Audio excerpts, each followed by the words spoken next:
Captain Jihoon Park stood on the bridge of the Aegis Prime and watched the stars stream past. The ship was moving fast through space, but not fast enough. Earth was still 3 days away and time was running out. The message had come through just 6 hours ago. Jihoon could still hear the words in his head. The Velkari Empire wanted all human colonies. They wanted humans to become their servants. If humans said no, the Velkari would destroy every human world. "Captain," said Commander Minji Choi from her station. She was looking at her computer screen with worry in her eyes. "I have the numbers from Earth Command. The Velkari Grand Fleet has 12,000 ships. We only have 800. Jihoon felt his stomach drop. 12,000 ships against 800. It was not a fight. It was a slaughter waiting to happen. "What about the other species?" asked Jihoon. "The Confederation has rules about this kind of thing." Minji shook her head. "The Nethys said they will stay neutral. The Vorthak said the same thing. Even the Shirani won't help us. They're all afraid of the Velkari." Jihoon had been in space for 20 years. He had seen many things. But he had never seen anything like this. The Velkari Empire controlled half the galaxy. Their ships were huge. Their weapons could destroy planets. Most species were afraid to even speak against them. The door to the bridge opened. Woojin Lee walked in. He was the chief engineer of the Aegis Prime. His clothes were dirty from working in the engine room. His face was serious. "Captain, we need to talk," said Woojin. "In private?" Jihoon looked at his engineer. Woojin never asked for private talks unless something was very wrong or very important. "Commander Choi, you have the bridge," said Jihoon. He followed Woojin to a small meeting room behind the bridge. When the door closed, Woojin sat down heavily. He looked tired. "Captain, I need to tell you something about our quantum drive." "What about it?" asked Jihoon. "It's not just for moving fast through space," said Woojin. "Dr. Nam and I have been working on something else, something that could help us fight the Velkari." Jihoon sat down across from his engineer. "What kind of something?" Woojin was quiet for a moment. Then he said, "A weapon. A quantum weapon. It could destroy many ships at once. Maybe all of them." "How many is many?" asked Jihoon. "All of them," said Woojin again. "All 12,000. "Maybe more." Jihoon stared at his engineer. "That's impossible." "Maybe," said Woojin. "But maybe not. The theory is good. We can make quantum particles do strange things. We can make them spread from one place to another very fast. We can make them break apart anything they touch." "But you said maybe," said Jihoon. "What's the problem?" Woojin looked down at his hands. "We've never tested it. We don't know if it will work. We don't know if it will kill us too. We don't know anything for sure." Jihoon was quiet for a long time. Through the small window, he could see stars moving past. Somewhere out there, the Velkari fleet was getting ready to kill every human in the galaxy. Earth had less than 3 days to decide. Give up and become slaves or fight and die. "How long would it take to build this weapon?" asked Jihoon. 2 days, said Woojin. "Maybe 3 if we're careful." "We don't have 3 days, I know," said Woojin. "That's why we need to start now. And we need to not be careful." Jihoon stood up and walked to the window. He thought about his sister So-young. She was an admiral in Earth's fleet. She would have to fight the Velkari ships when they came. She would die trying to protect Earth. He thought about the colonies. Millions of humans living on distant worlds, working hard to build new homes, raising children who would never grow up if the Velkari had their way. He thought about Earth itself. The blue world where humans came from, the place where his parents lived, where he had grown up, where he had learned to dream about the stars. "Dr. Nam knows about this weapon?" asked Jihoon. "She knows," said Woojin. "She's the one who figured out how to make it work, maybe." "And you trust her?" "With my life," said Woojin. "With all our lives," Jihoon turned around. "Then we do it. We build the weapon." Woojin nodded. "I'll tell Dr. Nam. We'll start right away." "Woojin," said Jihoon as the engineer reached for the door. "What are the chances this weapon will work?" Woojin stopped. He didn't turn around. "Honestly? I don't know. Maybe 50%, maybe less. And the chances we'll survive using it? Much less," said Woojin. He opened the door and left. Jihoon stood alone in the small room. Through the wall, he could hear the sounds of the ship, the hum of the engines, the quiet voices of his crew. These people trusted him to keep them safe, to make the right choices, but what was the right choice? Try to build an impossible weapon that might kill them all, or let the Velkari destroy every human world without fighting back? Ji-hoon walked back to the bridge. Commander Choi looked up when he entered. "Orders, Captain?" she asked. "Set course for the Sol system," said Ji-hoon. "Maximum speed." "We're already at maximum speed, sir." "Then find a way to go faster," said Ji-hoon. "And send a message to all departments. Tell them we're going to try something new, something dangerous. Tell them they can request transfer to escape pods if they want." Minji looked confused. "Sir? We're going to build a weapon, Commander," said Ji-hoon. "A weapon that might save humanity. Or might kill us all. Either way, we're going to find out in 2 days." He sat down in his captain's chair and watched the stars. Somewhere ahead was Earth. Somewhere behind was the rest of human space. And somewhere in between was the Velkari fleet, coming to end everything humans had built. But humans had always been good at building impossible things. Maybe they could build one more. Dr. Heejin Nam had not slept in 36 hours. Her hands shook as she worked on the quantum matrix. Numbers filled her computer screen. Most of them were red, which meant dangerous. Some were yellow, which meant unknown. None of them were green. "Pass me the quantum stabilizer," she said to Woo-Jin Lee. He was lying under the main console, connecting wires with very careful hands. "Which one?" asked Woo-Jin. "The big one or the small one?" "The one that won't blow up the ship," said Hye-jin. She was too tired to be funny, but she tried anyway. Woo-Jin handed her a metal device the size of a book. It was warm to the touch. All quantum equipment was warm. That was one of the problems with their weapon. Heat meant energy. Energy meant danger. "How much longer?" asked Woo-Jin. Hye-jin looked at her screen. The numbers were getting better, but very slowly. 12 hours, maybe 15. "We don't have 15 hours. "I know," said Hye-jin. "But physics doesn't care what we need." On the other side of the engineering room, other crew members worked on different parts of the weapon. Everyone moved quickly but carefully. One mistake could turn their ship into a ball of fire. The door opened. Captain Park walked in with Commander Choi. Both looked worried. "Dr. Nam," said the captain. "We need to talk." Hye-jin saved her work and turned around. "What's wrong?" "Taehyun Kim intercepted some Velkari messages," said Commander Choi. "The news is bad." Taehyun Kim was their communications officer. He was very good at listening to alien radio signals. Sometimes he heard things that were not meant for human ears. "How bad?" asked Hye-jin. Captain Park sat down on a toolbox. "The Velkari lied to us. The ultimatum was fake. They're not planning to make us slaves. They're planning to kill every human in the galaxy." Hye-jin felt cold. "All of us?" "Every human on every world," said Commander Choi. "They call it xenocide, complete removal of our species." Woo-Jin crawled out from under the console. His face was pale. "Why?" "They think we're dangerous," said Captain Park. "They think humans learn too fast, adapt too quickly. They're afraid we might become stronger than them someday. So they want to kill us first," said Hye-jin. "Yes." Hye-jin turned back to her computer.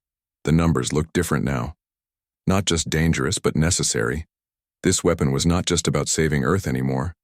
It was about saving every human who had ever lived. "There's more," said Commander Choi. "Admiral Park sent a message from Earth. The government voted to surrender. They think giving up is better than fighting." Captain Park's sister was Admiral So-young Park.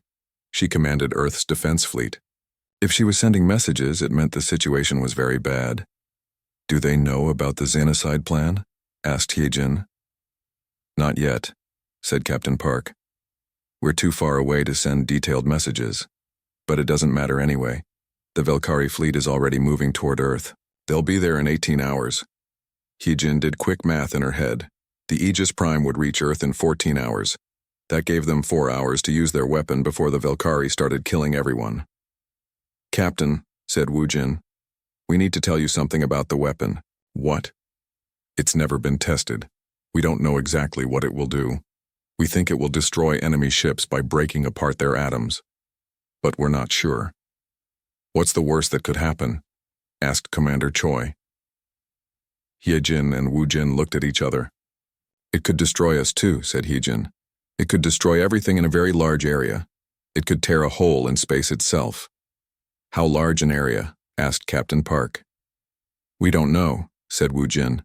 Maybe a few kilometers, maybe a few light years. Captain Park was quiet for a moment. And if we don't use it? Every human dies, said Hyejin. Then we use it, said Captain Park. Keep working. After the captain and commander left, Hyejin and Wu Jin worked in silence. The quantum matrix was almost ready. The power systems were connected, the targeting computer was programmed. Hyejin, said Wu Jin. What if we're wrong? What if the weapon doesn't work? Then we die fighting instead of surrendering, said Hyejin. That's very human. And if it works too well? If it destroys more than we want? Hyejin stopped working. She had been thinking about the same thing. The weapon they were building was based on quantum cascade theory. It would make reality itself unstable in a small area. But quantum effects could spread. They could grow. They could become impossible to control. Then we die saving humanity, she said. That's also very human. 8 hours later, Taehyun Kim's voice came over the ship's speakers. All crew to battle stations. We're approaching the Sol system. The Velkari fleet is already here. Hyejin looked at her screen. Green numbers. Finally, green numbers. The weapon was ready. Wu Jin, she said. Call it online. Wu Jin pressed several buttons. Deep in the ship, the quantum matrix began to hum. The sound was low and steady, like a heartbeat. Quantum cascade weapon is armed and ready, said Wu Jin. Hyejin felt scared and proud at the same time. They had built something impossible in less than 2 days. Something that might save their species, or destroy it. Dr. Nam to bridge, she said into her communicator. The weapon is ready. Understood, came Captain Park's voice. Stand by. Through the ship's windows, Hyejin could see stars, normal, peaceful stars. But she knew that somewhere ahead, 12,000 Velkari ships were getting ready to end humanity forever. She thought about her family on Earth, her parents who taught at university, her little brother who wanted to be an engineer like Wu Jin, her friends who worked in labs and dreamed of discovering new things. All of them would die unless this weapon worked. Hyejin, said Wu Jin. Are you ready? She looked at the green numbers on her screen. All systems showed normal. The quantum matrix was stable. The targeting computer was locked on.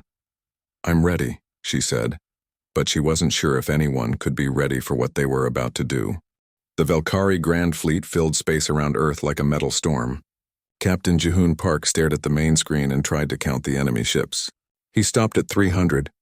There were too many to count. 12,000 confirmed contacts, said Commander Minji Choi. They're arranged in a perfect sphere around Earth. Distance varies from 100,000 to 200,000 kilometers. Our defense fleet? Asked Jaehoon. 800 ships holding position between Earth and the Moon. Admiral Park is requesting orders from Earth Command. Jaehoon could see his sister's flagship on the screen. The Sol was a good ship, but it looked like a toy next to the massive Velkari vessels. Each enemy ship was 10 times larger than the biggest human warship. Captain, said Taehyun Kim from communications. The Velkari are broadcasting on all frequencies. They want the whole galaxy to watch. Put it on screen, said Jaehoon. The image changed. A large reptilian face appeared. The creature had yellow eyes and sharp teeth. Its skin was green and covered with scars. This was Commander Korath, leader of the Velkari Grand Fleet. Attention, Galaxy, said Korath in a voice like grinding metal.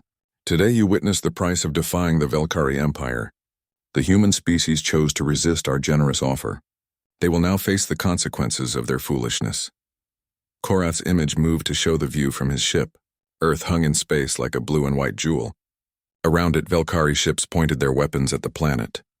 Let this be a lesson to all inferior species, continued Korath. The Velkari Empire is supreme.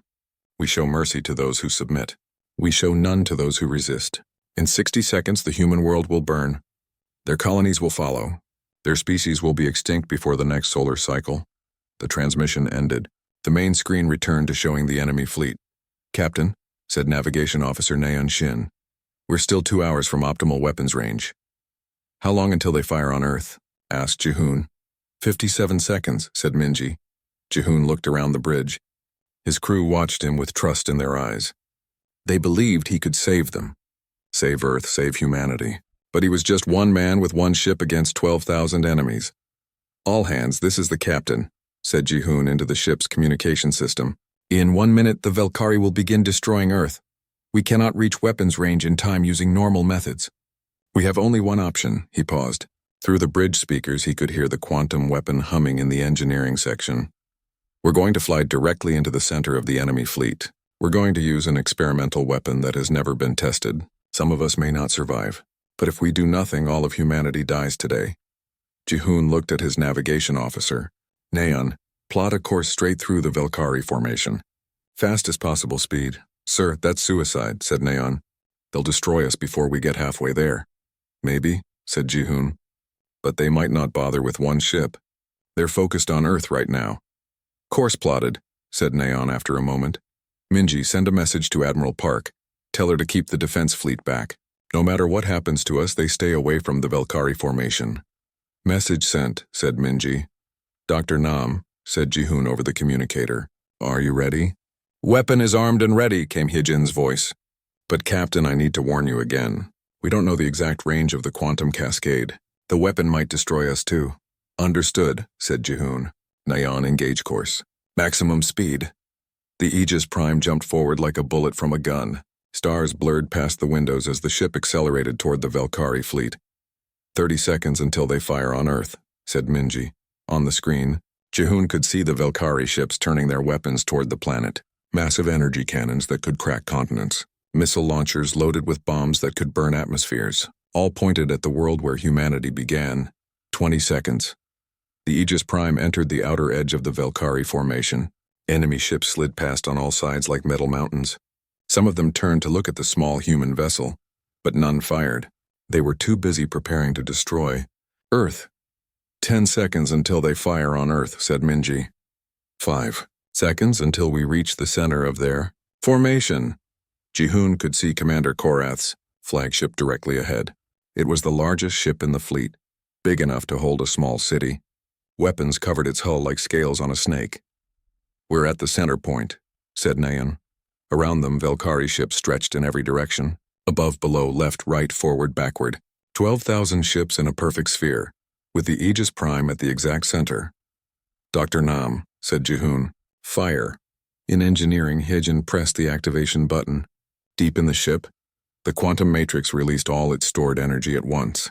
Reality itself began to change in a small bubble around the Aegis Prime. For a moment, nothing seemed to happen. The Velkari ships continued preparing to fire on Earth. "Commander," Korath raised his clawed hand to give the final order. Then space began to unravel. It started as a tiny sphere of nothing around the Aegis Prime, not darkness, not emptiness, nothing. A place where matter and energy simply stopped existing. The sphere grew. It touched the nearest Velkari ships and they vanished. Not destroyed, not exploded. They simply stopped being there. As if they had never existed at all. The sphere kept growing. More ships disappeared. Hundreds of them. Then thousands. The quantum cascade spread outward like a wave of impossible destruction. Everything it touched ceased to exist. "What's happening?" asked Minji, staring at the screen in shock. "We're erasing them," said Jihoon quietly. "We're deleting them from reality." The cascade reached further and further out. Commander Korath's flagship vanished in silence. The massive ship was there 1 second and gone the next, leaving nothing behind. "Not even atoms, Captain," came Dr. Nam's voice over the communicator. She sounded weak and scared. "The cascade is spreading faster than we calculated. It might reach Earth." Jihoon felt his heart stop. If the weapon destroyed Earth too, they would save humanity by killing humanity. "Can you stop it?" asked Jihoon. "I'm trying," said Hijin. "The quantum matrix is overheating. We might lose containment completely." On the screen, the sphere of nothingness continued to grow. It had already consumed half the Velkari fleet. 6,000 ships gone without a trace, but it was still expanding toward the human defense fleet, toward Earth itself. "All power to quantum containment," ordered Jihoon. "Everything we have." The lights on the bridge dimmed as the ship's entire power system focused on controlling the cascade. Through the deck, Jihoon could feel the ship shaking as its quantum systems fought to contain the destruction they had unleashed. Slowly, very slowly, the sphere stopped growing. For 10 long seconds, It hung in space like a bubble of impossibility. Then it began to shrink, faster and faster, until it collapsed back into the quantum matrix of the Aegis Prime. When it was over, the Velkari Grand Fleet was gone. All 12,000 ships, 50 million Velkari soldiers and crew members, the most powerful military force in galactic history, had been erased from existence in less than 2 minutes. The Aegis Prime floated alone in the center of empty space, surrounded by nothing but stars and silence. "Status report," said Jihoon weakly. "Quantum matrix is burned out," came Wu Jin's voice. "We're lucky the ship held together." "Casualty report? No deaths," said Security Chief Minho Jiang. "But half the crew is unconscious from quantum radiation exposure. The medical bay is full." Jihoon looked at the screen. In the distance he could see Earth, still blue, still alive, still home to billions of humans who would never know how close they had come to extinction. "Tae-hyun," said Jihoon, "send a message to Admiral Park. Tell her the Velkari Grand Fleet has been neutralized." "What should I say about how we did it?" asked Tae-hyun. Jihoon thought for a moment. "Tell her humanity stands." News of the Velkari fleet's destruction spread across the galaxy in hours. On 1,000 worlds, alien species watched their communication screens in silent shock. 12,000 ships had simply vanished. The most powerful military force in galactic history was gone without leaving a single piece of metal behind. Captain Jihoon Park lay in the medical bay of the Aegis Prime, connected to machines that cleaned quantum radiation from his blood. Dr. Hyejin Nam was in the bed next to him. She had been unconscious for 6 hours. "Captain," said Dr. Minji Choi as she entered the medical bay. She was now acting commander while Jihoon recovered. "We're getting messages from all over the galaxy." "What kind of messages?" asked Jihoon. His voice was weak, but he could think clearly again. "Requests for information, demands for explanations. Some are congratulations, some are threats." Minji sat down beside his bed. "Everyone wants to know how we destroyed the Velkari fleet. What are we telling them?" "Nothing yet. We're waiting for orders from Earth." Through the small window, Jihoon could see his sister's ship approaching. Admiral Soyoung Park was coming to pick up the survivors of the Aegis Prime. The ship's engines were damaged beyond repair. "Any word from the other Confederation species?" asked Jihoon. "The Nethys Collective wants to meet with Earth's government immediately. The Vorthak communes are offering to sign new trade agreements. The Shirani Hive has been very quiet." Jihoon understood. Fear changed everything in politics. Yesterday, these same species had refused to help humanity against the Velkari. Today, they were eager to be friends with the species that could erase entire fleets from existence. Dr. Nam opened her eyes slowly. "Captain, are we alive?" "We're alive," said Jihoon. "The weapon worked." "Too well," said Dr. Nam. She tried to sit up, but the machines beeped warnings. "I've been reviewing the sensor data. The quantum cascade was much stronger than we predicted. We're lucky it didn't destroy everything within a light year." "Can we build another one?" asked Minji. Dr. Nam shook her head. "The quantum matrix burned out completely. All our research notes were destroyed by radiation. The theoretical principles I used are still in my head, but—" She paused. "I'm not sure I remember all the details. Quantum radiation affects memory. Maybe that's for the best," said Jihoon quietly. The door opened. Woojin Lee walked in, moving slowly. His left arm was in a medical sleeve, treating radiation burns. "Captain," said Woojin, "we have a problem.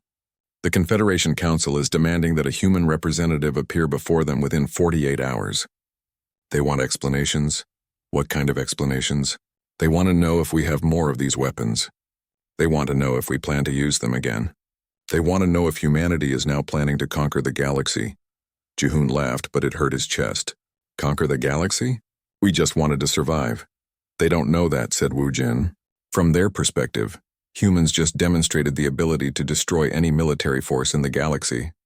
They're scared." "Good," said Dr. Nam. "They should be scared. Maybe now they'll think twice before letting another species commit genocide." Minji's communicator beeped.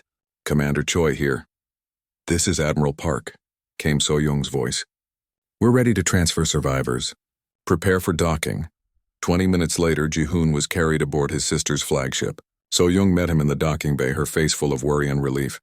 "You look terrible," she said. "I feel worse," said Jihoon. "But we're alive." "Earth is safe. For now," said So-young.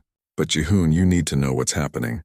The whole galaxy is talking about what you did. Some species are calling it a miracle. Others are calling it a crime against nature. They moved to a quiet conference room. Through the windows, Jihoon could see Earth growing larger as the ship approached home. "The President wants to speak with you as soon as you're able," said So-young. "The Confederation Council is demanding answers. 3 species have already pulled their ambassadors from Earth." "Which species?"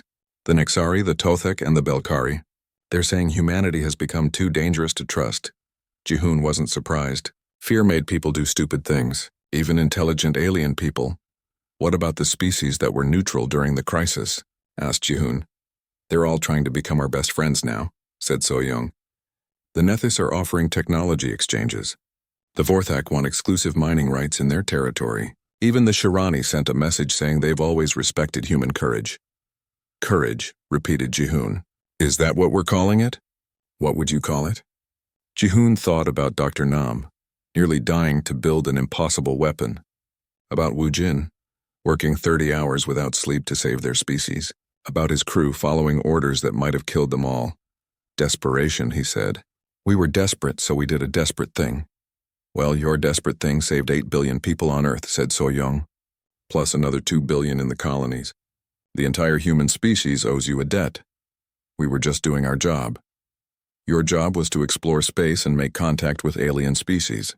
Your job was not to build weapons that can delete entire fleets from reality." Jihoon was quiet for a moment. "So-young, what happens now? Does Earth have a plan for dealing with the galactic situation?" "The President is forming a special committee. Military experts, scientists, diplomats. They're trying to figure out how to handle our new status." "What new status?" "Yesterday, humanity was a junior member of the Confederation, a small species that most aliens barely noticed. Today, we're the most feared species in the galaxy. Every alien government is trying to decide whether to approach us as friends or enemies." Through the window, Earth looked peaceful. Blue oceans and white clouds with no sign of the massive battle that had almost ended human civilization just hours ago. "Captain," said Minji over the ship's communication system, "you should see the news broadcasts from other worlds." A screen in the conference room activated. It showed news reports from across the galaxy, translated into human language. "The Velkari Grand Fleet has been completely destroyed by an unknown human weapon," said a Nethys reporter. "Military experts are calling it the most significant shift in galactic power balance in 1,000 years. 12,000 ships vanished in minutes," said a Vorthak journalist. "Survivors from nearby human vessels report that the Velkari fleet simply ceased to exist. No explosions, no debris, nothing. This reporter urges all species to reconsider their diplomatic relationships with humanity," said a Shirani broadcaster. "The humans have proven they possess weapons beyond our understanding." Jihoon turned off the screen. "They're calling it the silence," he said. "What?" "The weapon. That's what the news broadcasts are calling it. The silence that fell upon the Velkari fleet." So-young nodded. "It's a good name. Silence is what's left after 12,000 ships full of soldiers just stop existing." "So-young," said Jihoon, "do you think we did the right thing?" His sister was quiet for a long time. Finally, she said, "I think you did the only thing." "The Velkari were going to commit genocide. They were going to kill every human in the galaxy. You stopped them by committing genocide ourselves, by defending our species," said So-young firmly. "There's a difference." Jihoon hoped she was right. But as Earth grew larger in the window, he wondered if the galaxy would see it that way. 3 months after the destruction of the Velkari Grand Fleet, Captain Jihoon Park stood before the Galactic Confederation Council. The Great Hall was filled with representatives from 47 different species. All of them were looking at him. The trial had lasted 3 days. But it was not a trial for war crimes. It was a hearing to decide humanity's place in the new galactic order. Ambassador Ji Woo-han sat at the human delegation table. She had been Earth's representative to the Confederation for 5 years. She was smart and calm even when alien diplomats asked difficult questions. "Captain Park," said the Nethys collective speaker, "its crystalline body reflected light in rainbow patterns. The Council recognizes your right to defend your species. But the weapon you use concerns us. Can you guarantee it will never be used again?" Jihoon looked at the crystal being. 3 months ago, the Nethys had refused to help humanity against the Velkari. Today, they were offering humans a permanent seat on the Security Council. "Honored speaker," said Jihoon. The weapon was destroyed when we used it. Our quantum matrix burned out completely. The research data was lost to radiation damage. This was mostly true. Dr. Nam remembered some of the theoretical principles, but she had promised to take that knowledge to her grave. The galaxy was safer if no one could build another silence weapon. But could you rebuild it? Asked the Vorthak commune representative. The gas being floated in its environmental suit, speaking through a translation device. Even if we could, said Ambassador Han, humanity has no desire to build weapons of mass destruction. We use the silence only when faced with complete extinction. The Shirani Hive Queen clicked her mandibles. The question is not what humans desire. The question is what humans are capable of. In 50 years of Confederation membership, you have shown remarkable innovation. Other species advance slowly. Humans advance quickly. Ji-hoon knew what she meant. In 50 years, humans had gone from primitive spaceflight to quantum physics that alien scientists still didn't understand. Most species took centuries to make such progress. Your Honor, said Ambassador Han. May I read humanity's official statement? The council chairman, an ancient Nexari with silver scales, nodded approval. Ambassador Han stood up. Humanity did not seek the power to destroy fleets. We used it only when faced with genocide. We hope never to use such power again. But let all species know that humanity will not go quietly into the dark. We will defend ourselves, our worlds, and our people by any means necessary. The hall was silent. 47 different species considered her words. Furthermore, continued Ambassador Han, humanity proposes new Confederation laws against genocide and species extinction. What the Velkari plan to do to us should never be allowed to happen to any species. The Belkari representative spoke up. His people had withdrawn their ambassador from Earth after the silence incident.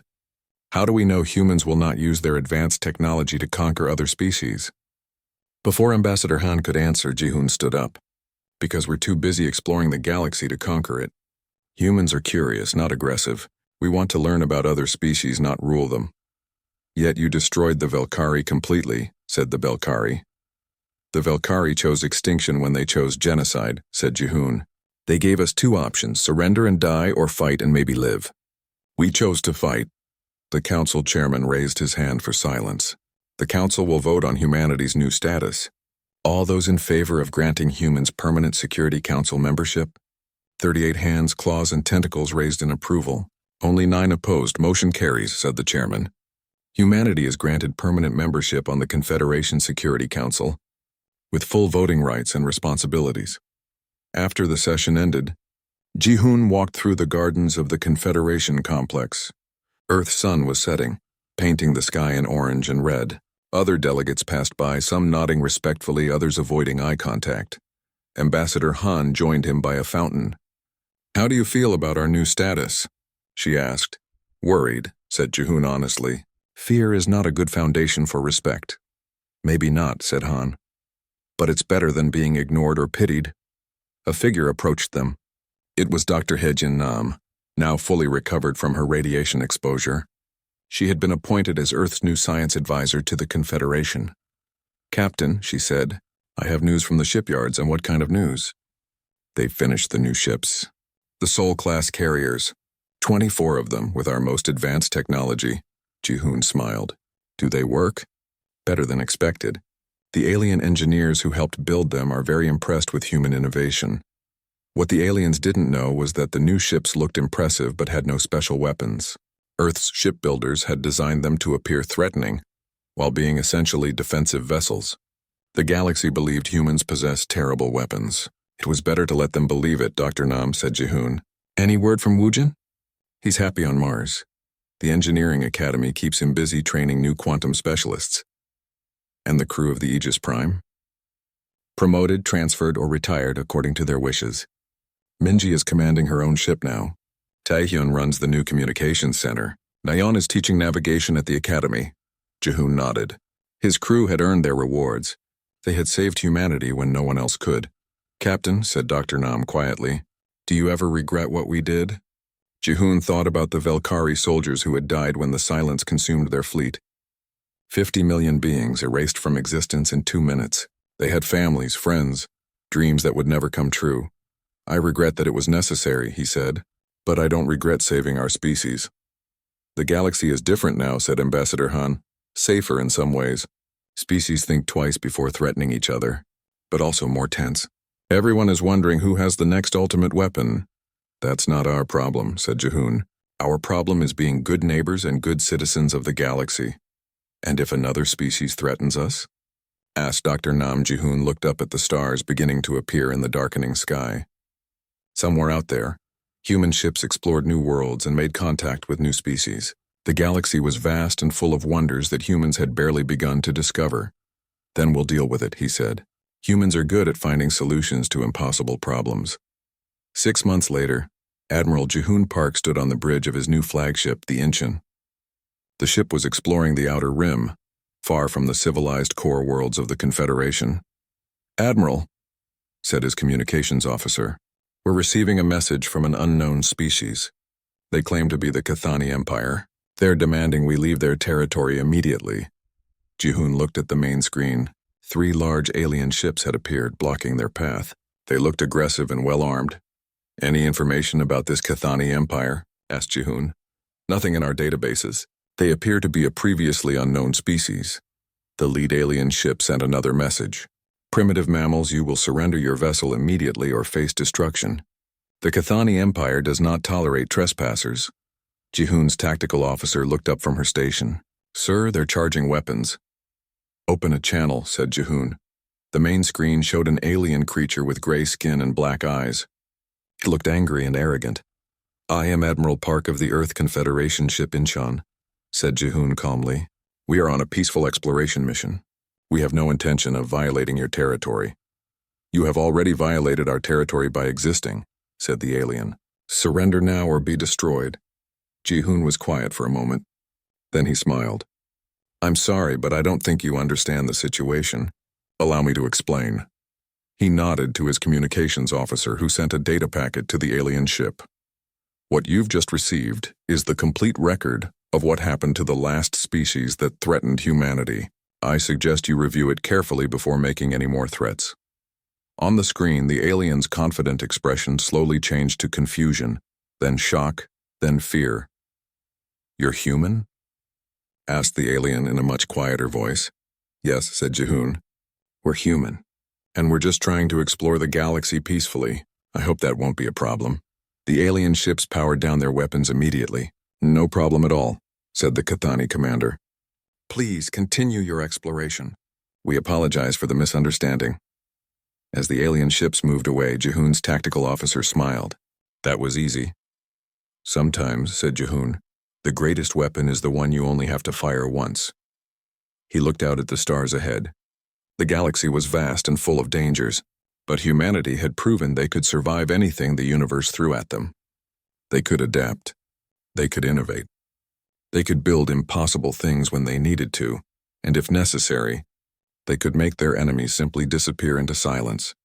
But mostly, they just wanted to explore the stars and make friends with whoever they met out there, because that, more than any weapon, was what made humans special in a galaxy full of wonders.